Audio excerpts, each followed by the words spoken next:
이 시각 헤드라인 뉴스입니다. 뉴욕 증시는 지난주 하락에 따른 저가 매수세가 유입되면서 4거래일 만에 반등했습니다. 다우지수는 0.91% 오르며 12,043.56의 거래를 마쳤습니다. 유럽 주요국 증시는 그리스 의회가 정부의 재정 긴축안을 통과시킬지를 놓고 신중한 낙관론이 우세한 가운데 혼조세로 거래를 마쳤습니다. 영국과 프랑스 증시는 각각 0.43%, 0.41% 올랐고 독일 증시는 0.19% 떨어졌습니다.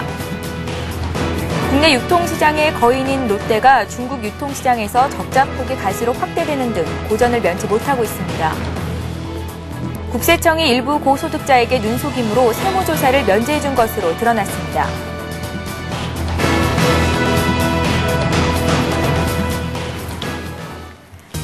시청자 여러분 안녕하십니까. 굿모닝 대박 예감 3부 시작합니다. 밤새마감한 뉴욕 증시와 어제 우리장 분석을 해보고 오늘장 꼼꼼한 실전 투자 전략자 드리는 시간인데요.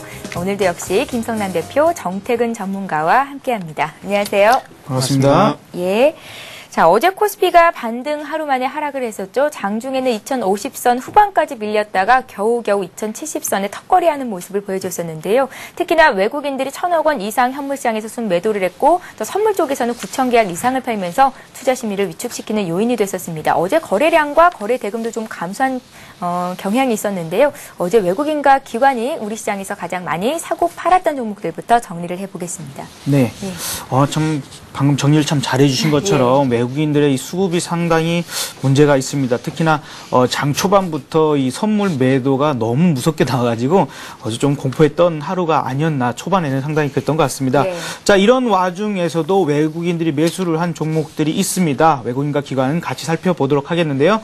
일단은 외국인부터 살펴보면 삼성전자를 한 270억가량 매수를 하는 형태가 일단 장 마감까지는 나왔습니다만 6시를 넘기고 보니까 오히려 그때는 또 매도로 전환됐다는 거, 그 점을 좀 같이 참고를 하셔야 될 것 같습니다. 자, 그리고 두 번째는 대우조선해양, 그리고 LG, 신한지주, 현대건설, 이런 순서대로 외국인들은 매수를 했고요. 반면에 기관에서는 OCI, 그리고 현대차, 포스코, 우리금융, KT 이런 순서대로 매수를 했는데 기관이 현대차를 매수한 것이 어제 시장에서 자동차주들이 나름대로 좀 선방을 했습니다. 근데 그런 부분이 외국인들도 현대차나 기아차에 대해서는 매수에 들어왔다는 것들 또 같이 참고를 하시기 바랍니다. 반면에 매도한 종목들도 살펴보도록 하겠습니다. 자, 외국인부터 보면은요. 하이닉스 참 반등이 나름대로 강했던 반면에 또 어제는 또 많이 밀렸습니다. 외국인들이 매도를 했고요. LG전자, KB금융, LG디스플레이, 삼성중공업 순으로 매도를 했습니다. 반면에 기관은 대우조선해양, SK이노베이션, 삼성물산도 많이 밀렸죠. GS, STX, 조선해양. 그래서 외국인과 기관을 양쪽으로 보자면 조선주들에 대한 매도가 양쪽으로 다 있다는 것이 좀 참고적으로 보셔야 될 것 같고요. 그 다음에 기관은 여전히 그 정유주에 대해서 연속적인 매도가 나오고 있다라고 좀 보셔야 되겠습니다. 예, 유가증권 시장 정리를 해봤고요. 이번에는 코스닥 시장으로 가보겠습니다. 코스닥 지수는 닷새째 상승을 이어갔는데 기관의 매수가 끊임없이 이어지고 있습니다. 어제 외국인과 기관이 샀던 종목들 보고요. 또 특징적이었던 부분들도 체크를 하겠습니다. 어제도 또 테마주가 반짝했었어요. 예. 이제는 코스닥 같은 경우에 테마주가 좀 강세를 보이고 있습니다. 그래서 전일 코스닥 먼저 외국인 쪽 금액 기준을 봤을 때 외국인 순매수 상위 종목부터 한번 살펴보도록 하겠습니다. 예. 외국인 쪽에서는 성우하이텍, 덕산하이메탈, 젠백스, 파라다이스, OCI 머티리얼즈 순으로 매수를 했고요. 그리고 기관 쪽에서는 CJ ENM, 골프존, 서울반도체, 성강밴드, SM 순으로 매수를 했습니다. 그래서 코스닥 시장 마감 시황도 한번 살펴본다면 기관과 개인의 동반 순매수로 인해서 5일 연속 상승 마감을 했습니다. 그래서 0.35% 상승한 475.43포인트를 기록을 했습니다. 그래서 조금 전에 그 테마에 대해서 좀 언급을 해드렸는데 최근에 그 평창 테마주 그리고 줄기세포 테마주가 좀 강세를 보이고 있는데 어제 같은 게 또 세계 그 줄기세포 테마주가 또 한번 강세를 보였습니다. 그래서 아무래도 줄기세포 치료제에 대한 시판 허가에 대한 부분이 좀 가시화가 되고 있다는 소식에 조금 그 메디포스트, FCB12 같은 이런 줄기세포 관련주들이 상한가에 그 진입을 하는 모습을 보여줬고요. 그리고 특징주는 나노캠텍이 또 상한가에 갔습니다. 삼성전자 1차 협력 업체 선정 소식에 또 상한가에 진입을 하는 모습을 보여줬습니다. 그래서 코스닥 시장이 최근에 조금은 테마가 형성이 되면서 강세를 보이는 모습을 현재 보여주고 있습니다. 예. 자, 이번에는 오늘 국내 증시에 영향을 미칠 만한 글로벌 소식들 정리를 해보겠습니다. 유럽 쪽은 혼조세를 보였고 미국 증시는 반등을 주면서 다우가 12,000선을 회복을 했었는데요. 그리스 긴축안이 의회를 통과할 것인지에 대한 여부에 촉각이 곤두세워지는 투자자들의 심리를 형성하는 그런 움직임을 보였었습니다. 먼저 미국과 유럽 쪽부터 정리를 함께 해보죠. 예. 일단 유럽 쪽부터 한번 살펴보도록 하겠습니다. 근데 유럽 쪽이나 미국 쪽 같은 경우 어제 같은 경우에 그리스 긴축안에 대한 부분이 일단 유럽 쪽에서 좀 지켜보자는 분위기였고 미국 쪽에서는 조금 원만하게 해결이 될 것이라는 그런 기대감 때문에 좀 급등 마감을 했습니다. 그래서 일단 유럽 쪽부터 먼저 한번 살펴본다면 유럽 증시는 일단 혼조 마감을 했습니다. 시작하고 그 상승축 보합권에서 출발했지만 상승과 하락을 계속해서 반복을 하면서 방향성을 잡지 못하는 모습을 보여줬는데 그렇게 방향성을 잡지 못하는 모습을 보여줬던 이유가 일단 그리스 긴축안에 대한 부분이 조금 불확실성으로 작용을 했습니다. 원만하게 해결될 것이라는 부분 그리고 조금 최근에 보시면 아시겠지만 그리스 같은 게 그리스 총파업이라든지 그리고 의회에서 반대가 상당히 심합니다. 그래서 그런 부분 때문에 조금 방향성을 잡지 못하는 모습을 보여줬는데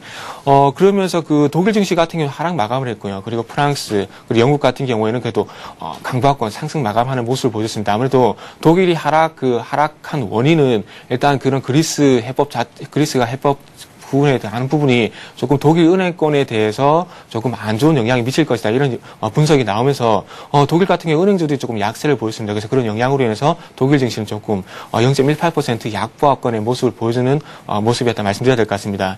그래서 독일 같은 경우 독일 은행주 같은 경우에 좀 이런 그리스 문제가 좀 문제가 그리스에 가는 부분이 조금 문제가 됐었지만은, 일단 바젤 3, 거기에 자기 자본 비율 확대에 관한 부분이 좀 악재가 됐습니다. 그래서 유럽 같은 경우에 독일뿐만 아니라 프랑스 은행주도 좀 약세를 보이는 모습을 보여줬고요.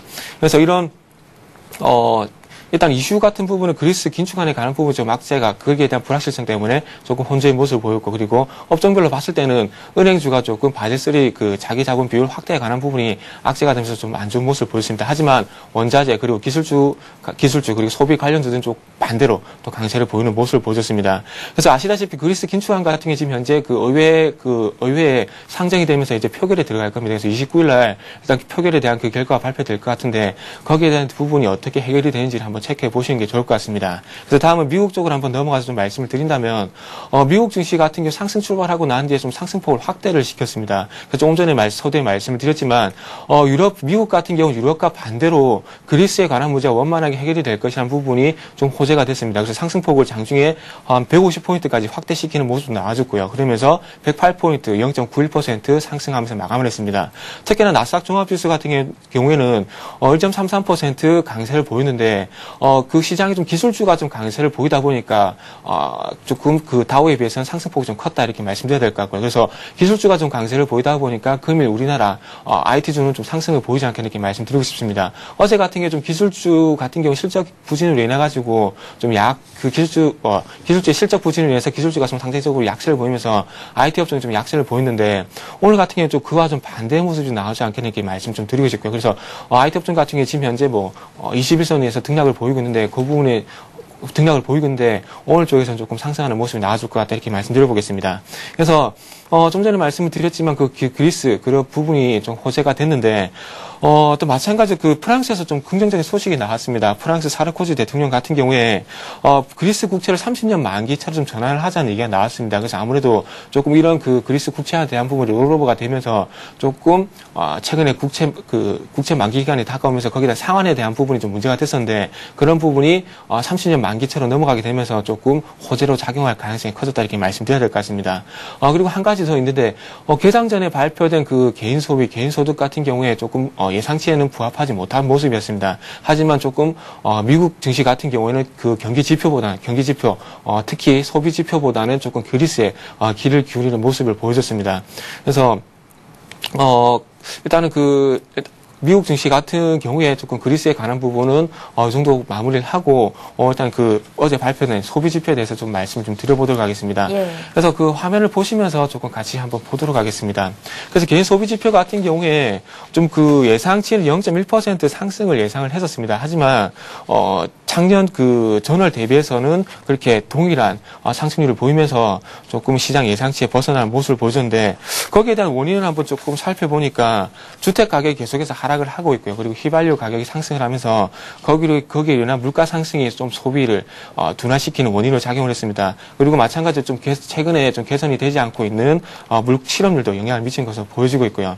자, 지금 현재 화면을 보시면 4월 달부터 작년 4월 달부터 어쨌든 작년 12월 달까지 계속해서 완만하게 소비가 증가하는 것을 확인을 할 수가 있습니다. 그래서 이때 당시에 GDP 증가율을 한번 보신다면은 2.4%, 2.6% 그리고 작년 4분기 같은 경우는 3.1% 정도 계속 상승을 했었습니다. 하지만 지금 같은 경우에는 지금 GDP 상승률이 계속해서 줄어들고 있죠. 근데 1분기 GDP가 지금 1.9% 확정치가 발표됐습니다. 근데 거기에 제일 큰 영향을 미친 부분이 개인 소비 부분입니다. 그래서 그 부분이 좀 증가하지 못하면서 1.9% 확정치가 나왔는데 지금 현재 조금 전에 화면을 보셨듯이 보면 알 수 있듯이 올해 2월 달부터 개인 소비가 계속해서 줄어드는 모습을 보여주고 있습니다. 그렇다면 2분기에 발표될 GDP도 1분기와 변함이 없거나 더 감소할 가능성이 있기 때문에 6월 달에 좀 개인 소비가 대폭 증가를 하지 않는다면은 2분기에 발표될 GDP도 조금 안 좋게 끝날 가능성이 있다. 이렇게 한번 또 정리를 해보도록 하겠습니다. 예, 자 이번에는 어제 마감됐던 국내 아시아 쪽 살펴봅니다. 유럽 발악제 아시아 증시도 대부분 약한 모습이었는데요. 중국 상위 종합 지수가 유독 강세였죠. 닷새째 오름세를 보였습니다. 이슈들 체크를 해보죠. 네, 일본 증시는 또 하락을 했습니다만 중국 같은 경우는 또 원자바오 총리의 낙관론에 또 상승을 하는 그러한 흐름을 보였습니다. 예. 자, 일단 일본부터 살펴보면 어제 100엔가량이 일단은 하락을 한 9,578포인트 정도로 마감을 했는데요. 일단은 그리스 사태에 대한 표결을 앞두고 어떤 그런 우려감들이 다시 불거져 나왔다라는 점과 그 다음에 국제결제은행이죠. BIS의 자기자본 비율 상향 소식이 전해지면서 일단은 오전장 좀 하락 출발했던 은행 업종들이 이 낙폭을 오후 들어서 조금씩 줄여 들어가면서 0.34% 하락 마감하는 정도로 마감을 했습니다. 미쓰비시 UFJ 파이낸셜이 0.27% 내렸고요. 미주오 파이낸셜 그룹과 신생은행 등은 이제 보합을 또 나타내는 흐름이 나왔고 산인코도 은행은 4.24%나 올랐습니다. 또 자동차 업종은 혼조세를 나타내는데 도요타가 한 2%가량 내렸고요. 닛산 같은 경우는 좀 소폭 오르는 그러한 흐름들이 나타났습니다. 자, 중국 같은 경우 아까 말씀드렸다시피 원자바오 총리의 발언이 좀 호재로 작용을 했습니다. 원 총리가 소비자 물가 지수가 목표치인 4% 달성은 조금 어렵겠지만 일단은 4% 달성이 좀 어려울 거라고 예상을 했었지만 5%까지는 넘어가지 않을 것이다 라고 좀 자신감을 보이면서 투자자들을 좀 안심시켰습니다. 그리고 유럽 순방에서 중국의 올해 국내 총생산 증가율을 8에서 9%로 예측한 점도 상당히 긍정적으로 작용을 했습니다. 그래서 업종별로 농림목 어업종이 2.85% 올랐고요. 전자업종도 1.83% 상승하는 그런 흐름을 나타냈습니다. 중국 증시가 이날 유류 공급 확대를 위해서 경유와 항공유 수입 관세를 철폐하는 소식이 증시 상승을 이끌어냈던 그런 소식도 있었습니다. 참고를 하시고요. 대만 같은 경우 여전히 IT 그리고 반도체주들의 하락세에 일단은 하락 마감을 했습니다. 그래서 32포인트가량 하락한 8,500포인트 정도로 일단 장을 마감을 했고요. 이 홍콩도 0.58포인트 정도 하락을 해서 22,041포인트 정도로 마감을 했습니다. 일단 또 국내 증시 좀 살펴봐야겠지요. 국내 증시가 사실 이제 어제 또 우리 최은정 아나운서께서 또 이렇게 질문을 해주셔가지고 그렇게 말씀드렸습니다만 코스닥 증시가 정말로 개인 투자자들 확실히 그러니까 시장은 변하지 않는 어떤 그런 진리가 있는 것 같아요. 그래서 개인 투자자들한테 쉽게 수익을 주지 않고 개인 투자자들을 털어내야만이 시장이 가벼워지고 잘 가는 그런 흐름들이 있었었는데 여전히 그 개인 투자자들이 많이 매도를 했던 부분들이 나름대로 코스닥 시장이 좀 가벼워지지 않았나라고 좀 생각이 듭니다. 다만 양시장 모두 특히 거래소 같은 경우에도 최거래대금이 5조 원을 넘지 않는 아주 최저치의 거래대금을 나타났기 때문에 지금 이게 상승을 한다거나 하락한다거나 해서 그것이 완전히 방향성으로 정해지기까지는 아직은 어려운 부분들이 있다는 걸 좀 참고를 하셔야 되겠습니다. 그래서 어제 같은 경우도 1% 가까이 좀 밀렸죠. 그래서 2070포인트를 좀 잘 지켜내는 부분들이 있었습니다만 외국인들의 현물, 선물의 어떤 매도, 특히나 선물 쪽에서 상당히 좀 큰 매도가 나오면서 좀 우려감들이 컸던 것 같습니다. 자, 이런 와중에도 OCI가 2.4% 정도 상승을 했는데요. 최근 어떤 주가 조정에 따른 그러한 저가 매력이 좀 높아졌고, 또 무엇보다도 중국 정부가 폴리실리콘 업체들의 구조조정을 강화할 것이다. 자, 이런 부분들이 사실은 그동안 폴리실리콘의 가격 하락이라는 부분들이 공급 과잉이었기 때문에, 그렇죠? 그러다 보니까 이런 부분들이 이제 국내에 있는 그런 태양광 이쪽 산업 자체에 조금은 호재가 되지 않나, 여러분들도 같이 참고를 하시기 바랍니다. 예. 또 한 가지만 보시자면 한진중공업이 6% 넘게 상승을 했는데요. 이 한진중공업 노조가 6개월간 지속해온 총파업을 초래하고 전 조합원이 업무에 복귀하겠다고 밝히면서 급등을 했습니다. 자, 코스닥 시장 어제 상당히 가벼웠습니다. 장중 내내 상승을 유지를 했죠. 그래서 1.77포인트 뭐 그렇게 크게 오르진 않았습니다만 일단은 475포인트 정도로 거래를 마감을 했습니다. 이런 와중에 개인이 매수에 들어오긴 했습니다만 12억 정도밖에 되진 않고요. 기관이 60여억에 매수하는 형태를 유지를 했습니다. 자, 일단은 줄기세포 테마주가 이틀째 아주 강세를 보였고요. 종이 목재, 그다음에 출판, 섬유, 화학, 의료, 운송업종들이 상승세를 이어가는 그러한 흐름들이 좀 나왔습니다. 좀 더 한 가지만 더 특징적으로 보자면 소방법 관련주 역시 박근혜 테마주가 되겠습니다. 그래서 이쪽에 그 개정안이 전해지면서 파라텍, AJS, 에버다임 등이 관련주로 강세를 보이는 하루가 있었습니다. 예. 자, 지금 시각이 8시 16분을 막 넘어가고 있는데요. 개장을 44분 정도 앞두고 있는데 오늘 각 증권사들은 어떤 리포트들을 내놓고 있을지 여의도 리포트 그 내용 살펴보고 가겠습니다.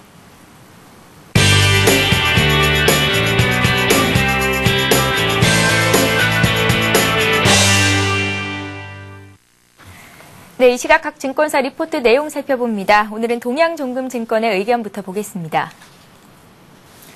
동양종금증권은 앞으로의 그리스 사태에 의한 시장의 흐름을 조망해봤습니다. 30일 그리스 긴축안 표결까지 시장은 단기적인 관망세를 유지할 것이라고 예상했습니다. 또한 아직은 시장이 답을 주지 않는다는 점에서 다소 조심스러운 접근이 필요하다고 조언했습니다. 업종별로는 이익 전망치가 상향 조정되고 있는 항공과 화학, 소매 유통, 호텔 레저, 음식료에 주목해보자고 의견을 내놨습니다. 한양증권은 그리스 문제 해결 과정에서 진통은 있어도 최악의 결과가 도출되지는 않을 것이라고 밝혔습니다. 다만 매크로 여건은 아직 부담이지만 하반기에는 유가 안정으로 모멘텀의 재가동이 기대된다고 전망했습니다. 이에 7월 중 안도 랠리를 대비하는 차원에서 실적주 위주로 저가 매수에 주력해보자고 의견을 정리했습니다. 신영증권은 경기선 하향 돌파 이후 회복 흐름의 원동력은 프로그램 순매수라고 밝혔는데요. 프로그램의 매수 여력을 점검하는 데 있어서 국내 추신권과 국가 지자체의 수급에 주목해야 한다고 조언했습니다.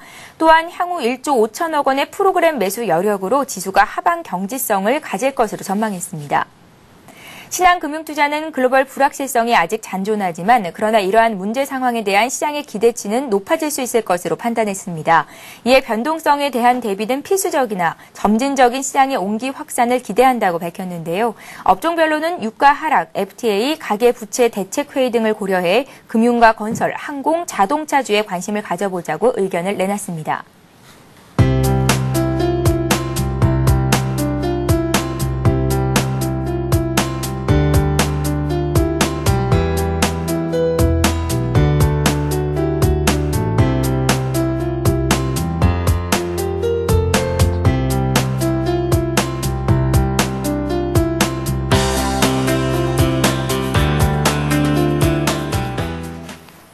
예, 오늘은 우리투자증권으로 가보겠습니다. 투자정보센터의 이경민 책임연구원 전화로 만나보죠. 안녕하세요. 예, 안녕하십니까. 예, 오늘 우리투자증권 어떤 의견 내놓고 있는지 정리해보겠습니다. 네, 코스피가 아직까지는 대변수에 의해서 일일 비하는 모습이 이어지는 모습을 보이고 있습니다. 하지만 대변수들이 이번 주를 고비로 좀 약화될 것으로 보이고, 특히 그리스 문제 같은 경우는 이번 주 재정 긴축안의 이후에 통과에 대한 기대감이 있는 상황이고요. 미국 경기에 대한 우려감도 점차 누그러질 것으로 예상되는 가운데 시장의 흐름은 지난주를 고비로 악재에 대한 민감도가 둔화되고 저점에 대한 신뢰도는 강화되는 모습을 보이고 있습니다.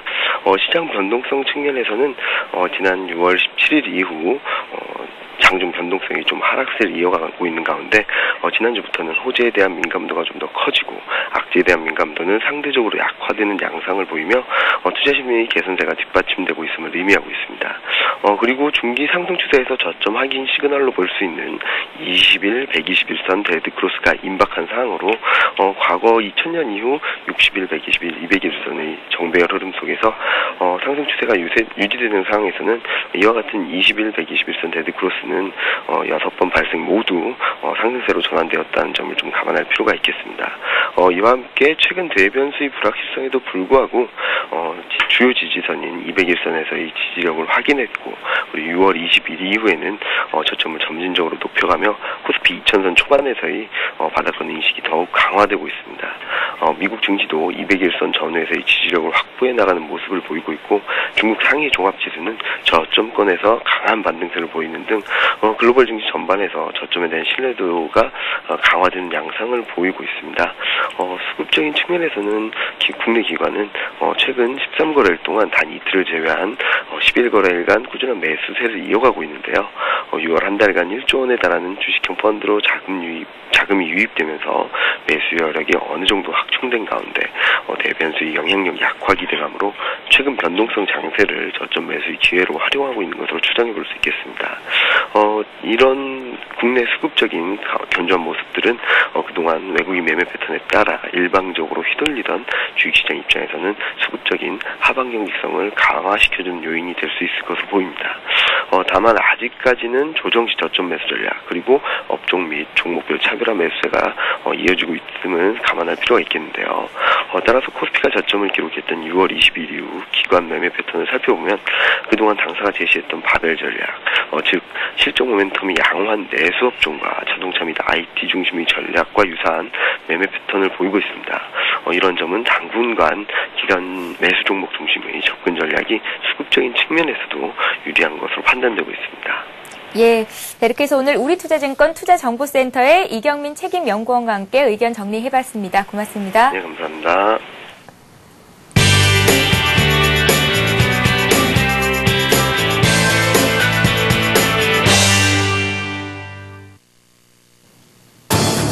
잠시 후 8시 50분 투자 손자병법이 시작됩니다. 어제 코스피가 급락하면서 하루 만에 부진한 흐름 계속해서 보여줬습니다. 2070선에 턱걸이하는 모습을 보여줬고요. 반면에 미국 증시는 급등 마무리가 됐습니다. 소비 관련 지표가 부진하게 나왔지만 저가 매수가 유입되면서 금융주와 그리고 기술주 중심으로 상승세가 이루어졌습니다. 그리스 사태 해법을 놓고 세계 증시가 갈팡질팡하는 흐름을 보여주고 있습니다. 변동성도 커지고 있는 상황입니다. 그리스 의회는 긴축안 표결을 앞두고 현재 심의에 들어간 상태입니다. 만약 부결될 경우에는 디폴트로 이어지기 때문에 세계의 촉각이 이곳에 쏠리고 있습니다. 그리스 사태 해법에 대한 이야기 오늘 다시 한번 나눠보고요. 국내 시장에서 단기적으로 모멘텀을 갖추고 있는 업종과 테마를 잠시 후에 또 살펴보도록 하겠습니다. 저는 8시 50분에 다시 찾아뵙겠습니다. 예, 계속해서 오늘의 대박 전략 이어가겠습니다. 지금 시각이 8시 23분을 막 넘어가고 있고요. 개장을 37분 정도 앞두고 있습니다. 자, 구체적인 투자 전략 세워보죠. 자, 김사원 대표님. 네. 오늘은 어떻게 좀 대응 전략을 가져갈까요? 참, 장이 하루 올랐다, 하루 내렸다, 하루 올랐다, 하루 내렸다, 그죠? 예. 이런 변동성이 상당히 큰 장이고, 또 어제 이제 그런 말씀을 드렸습니다. 차트적으로도 지금은 이제 그 저항 라인에 딱 도착을 해 있는 상태이기 때문에 이게 바로 튀어가기보다는 조금 밀렸다가 갈 확률이 높다. 다만 이제 밀린다면은 이제 다시 한번 바닥만 잡힌다면은 그때부터는 이제 우리가 어느 정도는 이제 매수에 가담해도 될 만한 자리에 거의 다 오긴 왔다라는 이야기, 이런 말씀들을 좀 드렸습니다. 네. 자, 그래서 일단은 다만 이제 포인트 자체적으로 보면 한 2050포인트 정도 수준에서는 매수에 가담해도 참 좋겠다라는 생각이 듭니다만, 그것이 내려가는 상태에서가 아니라 올라오는 상태에서, 그래서 거의 우리가 이제 보통 떨어지는 칼날을 잡지 말자라고 하는데, 저는 오히려 칼날이라기보다도 톱날 있죠? 날카롭게. 예. 근데 이제 이게 한쪽 방향은 썰리고 한쪽 반대로 밀면은 썰리지 않거든요. 그런 것처럼 내가 내려갈 때 잡게 되면 내가 손은 크게 다치지만 올라올 때 잡고 있으면 이게 올라간다 하더라도 톱날이 아래쪽으로 준비되어 있기 때문에 크게 다치지는 않습니다. 그거 꼭 염두를 해주셨으면 좋겠고요.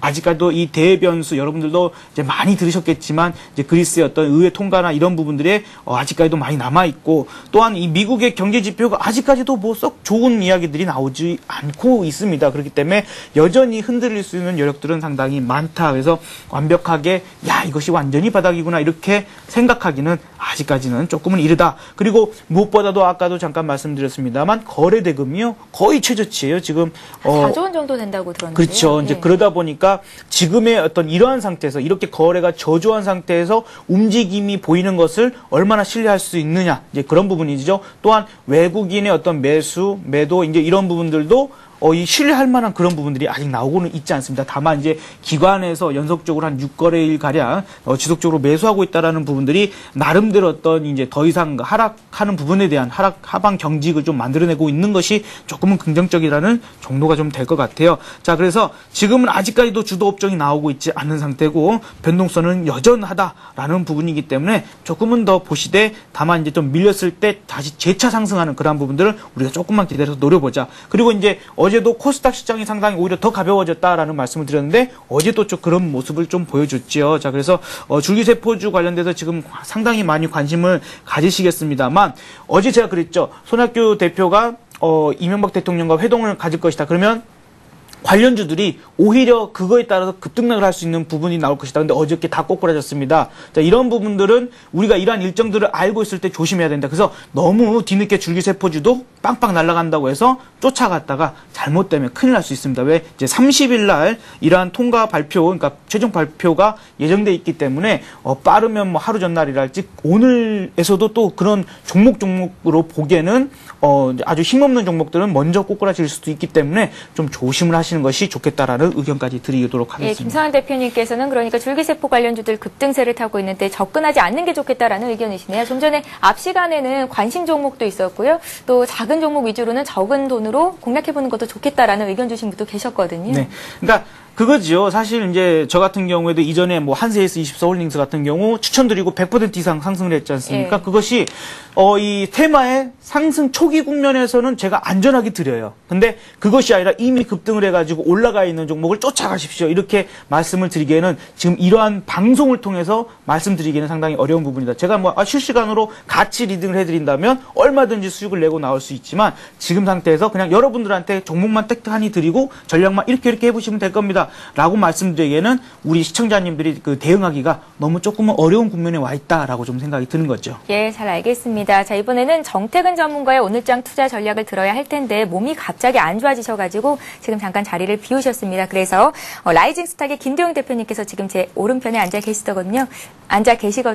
자, 오늘장 투자 전략 자세히 짜주십시오. 예, 일단 오늘장 투자 전략 전에 현 위치, 우리나라 지수의 위치를 좀 보셔야 될 것 같은데요. 차트를 보면서 먼저 바로 말씀드리면서 전략을 좀 짜보도록 하겠습니다. 예. 차트를 좀 보시겠습니다. 최근 들어서 시장이라는 것이 변동성이 좀 확대되고 있다는 장인데요. 전반적으로 일본의 여파 그리고 지난 11월 부분에 저점 만들었던 거를 보면서 필줄에서 본다면 오늘장을 좀 더 확대해서 봤을 때 현재 밴드는 2056포인트에서 2097포인트 밴드 속에 들어와 있습니다. 이 부분에 돌파하냐 아니면 지지 여부에 따라 시장의 추세 선상의 에너지 응집 구간이라고 보시면 될 것 같은데요.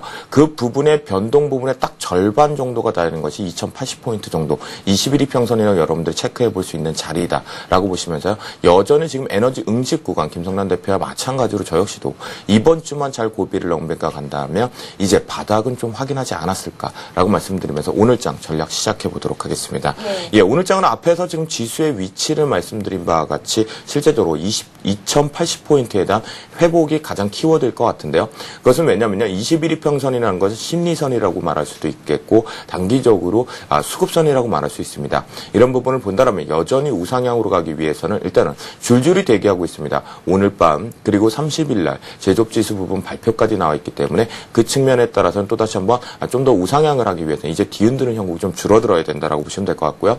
이와 필두로 했을 때 외국인 같은 경우는 현재 유럽계 자금이 거의 다 지금 이탈을 하고 있다는 건 사실 펀드 동향에서 지금 확인했습니다. 하지만 제가 좀 걱정하고 있는 것은 선진 시장에 관련되어 있는 미국계 펀드 자금이 지금 순유입보다는 유출이 조금씩 시작되고 있다는 게 그 3주 연속이 되고 있다는 게 조금은 고무적인 모습이 좀 대두되고 있는데요. 이 부분을 본다면 외국계 자체에서도 봤을 때 아직까지는 불확실성이 해소되지 못했다는 측면. 하지만 저가 메리트 부각이 되다 보니까 자, 현물은 그대로 두고 있습니다. 하지만 지금 선물을 갖고 웹도덕 현상의 변동성만 확대를 시키고 있거든요. 예. 금요일장도 선물로 시장을 더 크게 땡겼습니다. 그리고 어제 같은 경우는 또다시 선물의 폭탄과 함께 지수를 좀 끌어내렸는데요. 하지만 그 속에서 주도주와 함께 우리 종목들 같은 경우 급등락 부분이 반복되는 건 조금 적어지고 있다. 에너지를 좀 뭉축하고 있다라고 살펴보시면 될 것 같고요. 자, 오늘 같은 경우는 이렇습니다. 시장이 지금 자동차는 일단 주도주로 편입이 되어 있는데요. IT와 그리고 은행 업종의 강세 자체를 조금 예측을 한번 해볼 수 있지 않을까라고 가늠이 되어 있는데요. 특히나 은행 업종 중에서 기업은행의 단기적인 악재 이후에 추가적인 18,000원대분의 가격선 이후에 추가적인 반등 모멘텀이 나오는지 한번 체크를 해보시면 될 것 같고요. 전체적으로 시장 자체 지수에 연연하기보다는 일단 파생적으로 지수의 매매자가 아니라면 주식의 매매자일 경우에는 실제적으로 종목별에 대한 대응이 필요하겠다. 말씀드리듯 주도주들에 대한 눌림목 즉 지켜야 될 자리라겠죠. 자, 제가 계속해서 말씀드리고 있습니다. 현대차의 22만 원짜리가 지켜져야지만 추가적으로 지수도 같이 견인해 갈 수 있다라고 체크를 한번 해보시면 될 것 같고요. 금일장 같은 경우 여러분들이 CJ ENM과 신세계 그리고 삼성전기, 현대제철과 제일모직 정도를 체크를 한번 해보시면 될 것 같습니다. 자, 제일모직과 삼성전기 같은 경우 일단은 바닥 따지기 이후에 추가적인 모멘텀을 좀 가져오려고 응집 구간이 많은데 자, 이것이 진바닥인지 아닌지 한번 체크를 해보시면 될 것 같고요. 그리고 현대제철 같은 경우는 일단 기관의 러브콜이 조금 들어오면서 3분기에 업황 호조 부분이 나올 수 있는 부분입니다. CJ ENM은 써니의 배급 부분과 이에 지금 트랜스포머가 줄줄이 지금 대작줄이 대기하고 있다는 측면에서 배급사의 역할을 좀 하지 않을까. 3분기 영업이익 증가 부분을 가져올 수가 있겠고요. 신세계 같은 경우는 일단은 다시 한번 분할 상장된 이후에 추가적인 이마트보다는 조금 매력이 떨어진다 라고 했지만 여전히 그 강점 속에선 가격 메리트, 지금 지지 구간, 에너지 웅식 구간이다라고 보시면 될 것 같습니다. 예, 좀 전에 김도영 대표께서 현대차가 22만 원을 깨지 않았을 경우에 지수가 좀 상승할 수 있겠다라는 의견을 주셨었는데 좀 선행 지표로 보시는 건가요, 지수에? 예, 일단 그렇게 보는 입장이라고 말씀드리는 거는요. 현대 자동차, 그러니까 차화정, 채화정이 아니라 차화정이라는 표현을 쓰지 않습니까? 예. 자동차 자체에서 본다면 일단 자동차를 인위적으로 누르고 있는 흐름이 있습니다. 하지만 급락이 나올 때도 다시 한번 그 가격 선에서 지지하고 있거든요. 그 얘기인즉슨 자동차를 여러분들이 아시는 바와 같이 유럽, 미국에서 계속해서 시장 점유율이 올라가고 있습니다. 제가 한 오래된 것 같습니다. 한 4, 5개월 전부터 계속해서 자동차는 무조건 올 하반기까지 가져갈 필요 있다라고 말씀드렸는데요. 그런 부분을 필두로 했을 때 제가 보는 관점, 만약에 현대차가 22만을 급하게 깨면서 매도량이 만약 증가된다면 시장 자체가 좀 같이 무너지지 않을까라고 조심스럽게 판단을 하고 있습니다. 하지만 역시나 그 이탈 속에서 다른 주도주들이 받쳐준다면 모르겠지만 받쳐주지 못하면 전 지수를 같이 현대차와 같이 흐름 속에서 보고 있습니다. 예, 잘 알겠습니다. 자, 이제 관심 종목을 들어보죠. 김성남 대표님. 네. 오늘은 어떤 종목 볼까요? 자, 오늘은 인피니트 헬스케어 좀 말씀을 드리도록 하겠습니다. 예. 어제 사실 이제 유비케어나 이런 종목을 좀 말씀을 드리려다가 일단 어제 조금 놓쳤습니다만 일단 늦지 않았다라고 좀 생각이 들고요. 어제 그런 관련주들도 한 장중에도 4% 정도 이상 상승하는 흐름들을 좀 보여줬었는데 그런 흐름들이 이제 이것을 당장의 어떤 급등주나 이런 흐름으로 말씀을 드리는 게 아니라 좀 중장기적인 입장에서도 또한 마찬가지로 저번에도 한번 말씀을 드렸었죠. 우리나라의 어떤 이 노인 인구들이 점차적으로 늘어나고 있는 부분들로 인해서 이 헬스케어랄지 어떤 노인 정책 관련된 부분들도 충분히 부각받을 수 있는 부분들이 있다라고 좀 보여집니다. 일단 인피니티 헬스케어 하면은 국내 최고 기술력의 의료정보 영상 솔루션 업체인데 여러분들 아마 드라마 보시면서 병원 씬 나오면 의사 선생님들이 태블릿 PC 들고 다니면서 이 환자는 이렇습니다. 보여드리면서 옆구리에 지금 어떻게 갈비뼈가 이렇게 됐습니다. 보여드리는 거 있었죠? 예. 자, 그런 것들 생각하시면 이제 바로 그것이 맞겠습니다. 바로 차트로 좀 넘어가도록 하겠는데요. 자, 이제 이런 부분에 있어서 최근에 그 이전에 상당히 상승세가 상당히 좋았죠. 삼성과 좀 연관되는 소식들로 인해서 그 뒤로 아주 조정을 예쁘게 잘 받았습니다. 그리고 최근에 바닥을 한번 다지고 올라오는 그러한 흐름에서 충분히 이제 지금 정도에서는 진입 가능한 가격대까지 왔다라고 좀 보여집니다. 자, 그래서 매수가는 시초가부터 6,750원 정도까지 좀 분할적으로 매수해 보시면 좋겠고요. 본 종목은 뭐 하루 이틀 만에 급등하는 그런 부분이 아니라 좀 천천히 좀 올라가는 그런 흐름이 나올 겁니다. 당장은 이제 20일 이동평균선 정도에 좀 저항이 있을 수 있겠습니다만 그 부분을 좀 가볍게 돌파를 한다면 7,500원 이상 8,300원 정도의 1차적으로 그 목표가를 좀 잡으시면 되겠고요. 손절가는 짧게 6,300원으로 제시를 해드리도록 하겠습니다. 예, 김성남 대표 오늘 관심 종목 인피니트 헬스케어였고요. 김도영 대표 오늘 어떤 종목 보시는지 들어보죠. 네, 끼가 있는 녀석으로 좀 덕성이라는 종목을 좀 가지고 나와봤습니다. 끼가 있다. 네. 오늘 하루 급등 중가요? 예, 이제 그 가능성이 조금 대두될 수 있다는 측면이겠죠. 예. 덕성 동사 같은 경우는 일단 반도체 장비 쪽에 대한 신성장 먹거리 부분을 좀 가지고 있으면서 합성 피혁 부분과 합성 수지의 제조 판매업을 하고 있습니다. 그와 필두로 했을 때 또 여러분들이 숨겨져 있다는 부분이겠죠. 핵융합 초전도 원천 기술을 좀 보유하고 있다 보니까 아직 원자력 부분에 발생되고 있는 부분에 대한 불확실성이 대두되고 있지만 여전히 그 부분이 신사업 쪽으로 확장될 수 있다라는 거 기대감 충분히 할 수 있다라고 보시면 될 것 같고요. 최근에 들어서 일단 단기적인 바닥 이후에 징후 자체를 본다라면 회복되는 속도가 좀 빠르고 있다라는 측면이기 때문에 악성 매물이 일단 1차적으로 소화됐다라는 측면으로 보시면 될 것 같습니다. 자, 차트를 보면서 말씀을 좀 드려보도록 하겠습니다. 동사 같은 경우는 6월달 같은 경우는 일단 최근 들어서 좀 2,000원 초반대 부분의 흐름 부분이 지지후진했던 흐름이었는데요. 최근에 들어서 본다면 단기적으로 지금 급등 양상이 좀 들어왔습니다. 갭 부분에 대해서 돌파가 되었는데요. 자, 이 부분을 본다면 지금 2,400원에 대한 갭 돌파, 즉 저점 부분에서 다시 강하게 올라오고 나서 지금 유지하고 있는 흐름이 2,400원에 지지를 하고 있는 모습입니다. 이런 측면을 본다면 매수가 자체는 일단 2,500원 살짝 눌린 구간에서 2,550원 정도 밴드 속에 매수 분할 매수가 가능할 것으로 판단되어 있고요.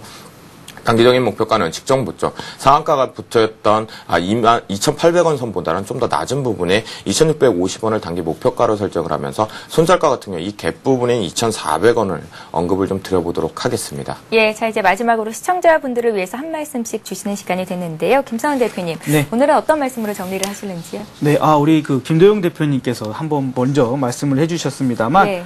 지금 상황에서는 사실 지수에서는 거래 대금이 상당히 부족한 상태이기 때문에 지수 자체에 큰 의미를 가지시기보다는 가지고 계시는 종목별로 그러한 그 개별적인 그러한 뭐 테마랄지 또 개별적인 이슈 이러한 것들로 인해서 오히려 주가 등락이 큰 부분이기 때문에 오히려 그쪽에 좀 더 신경을 쓰자 말씀을 드리도록 하겠습니다. 예, 코스피 예상 지수를 보니까 지금 현재 한 14포인트 정도 어제 종가 기준으로 위쪽으로 방향을 잡고 있는데요. 김도영 대표께서는 어떤 말씀으로 정리를 하시겠습니까? 자, 이번에 또다시 한번 바닥이 정확히 확인이 됐다면 놓치면 안 되겠죠. 자, 그 터널이 지금 거의 다 내려오고 있습니다. 거의 이제 터널 속에서 우리가 빛을 보고 있다는 시점인데요.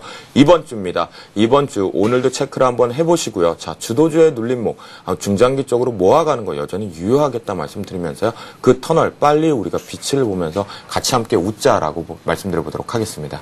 네, 이렇게 해서 오늘의 대박 전략 김성남 대표 그리고 김도영 대표와 함께했습니다. 말씀 고맙습니다. 굿모닝 대박 예감 3부 여기까지입니다. 저희는 내일 오전 5시 59분에 다시 뵙겠습니다. 시청해주신 여러분 고맙습니다.